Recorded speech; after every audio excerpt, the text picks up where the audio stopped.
Call the honourable member for Pearce and the Parliamentary Secretary to the Prime Minister. Thank you, Mr Deputy Speaker. And I think the notion of $100,000 university degrees is one of those very rare phenomenons where the citing of the existence of the phenomenon is in direct and inverse proportion to the actual evidence of the existence of the phenomenon. And there are a few examples of instances where that has occurred.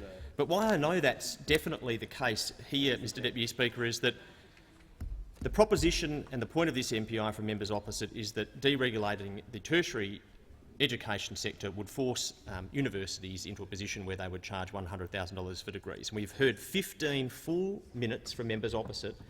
Weird, wild and colourful it's been. The only thing missing has been one single solitary example that they are willing to stand up on Hansard and say is a $100,000 degree. Exactly.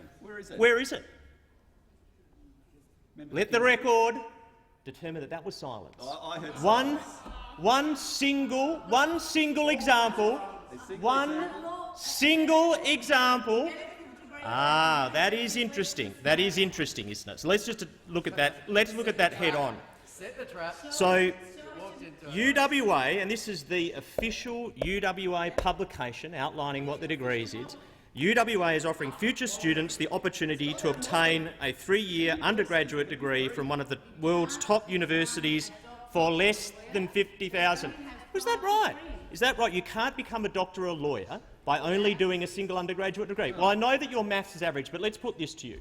If you do a Bachelor of Economics and a Bachelor of Law at the University of Western Australia, how many degrees are you doing? 1 + 1 is 2.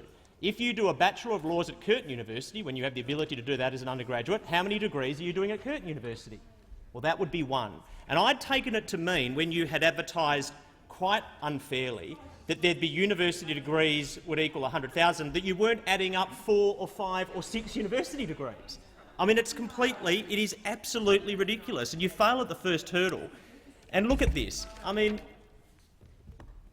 not a single example of a 100,000 degree. Not one. Posters everywhere.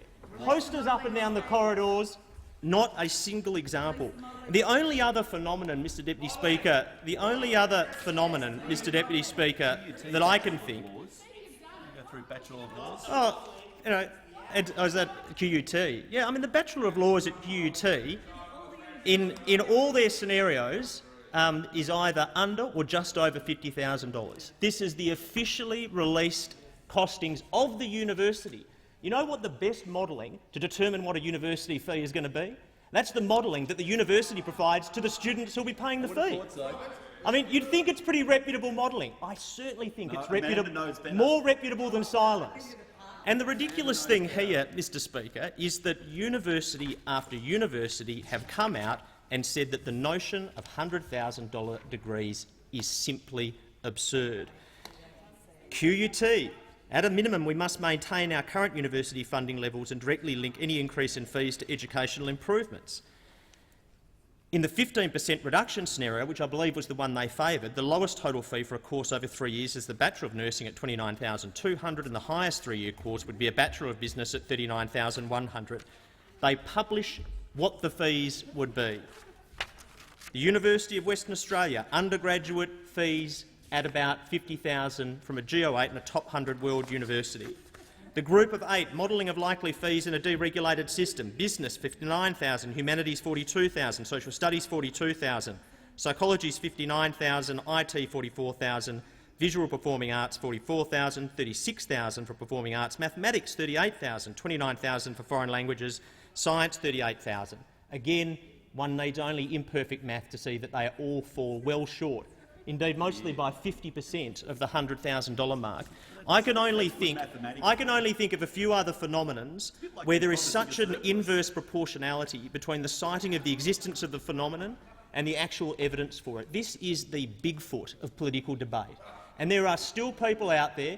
This is the Elvis sighting of political debate. There are still people out there, I understand quite a few of them in Kalamazoo, Michigan, where the greatest cluster of Elvis sightings occurred.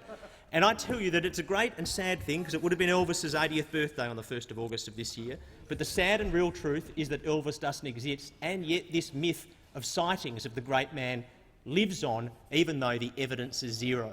and it is absolutely no difference whatsoever. You have got as much chance, members opposite, of producing the king here as demonstrating that there will be a $100,000 degree. Order, and I call the